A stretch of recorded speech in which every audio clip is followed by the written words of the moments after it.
Nagbigay ng paalala ang lokal na pamahalaan ng Quezon City sa mga paaralan na tiyakin ang kaligtasan ng mga estudyante tuwing magsasagawa ng malalaking aktibidad.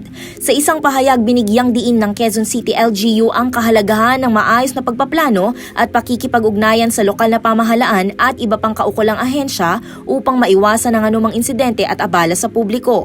Ginawa ang pahayag matapos ang isyong kinasasangkutan ng Besling College of the Philippines na nagsagawa ng founding anniversary nito sa Hermosa, Bataan kahapon. Sa isang Facebook post ng estudyanteng si Lance Ramos, isinilarawan niya ang hirap na dinanas nila sa naturang aktibidad na umabot pasado 10:00 na ng gabi. Aniya, nabilad sila sa araw, napahiga na lang sa buhangin sa pagod at tila nagkaubusan pa ng tubig. Sobra rin umano ang singil ng paaralan para sa kanilang pamasahe at entrance fee sa resort na ginamit bilang venue ng programa. Makikita rin sa video ang mga ambulansyang rumisponde sa mga estudyanteng nawalan ng malay dahil umano sa gutom at sobrang pagod. Nagdulot rin umano ang naturang aktibidad ng matinding trapiko sa lugar ayon sa mga residente.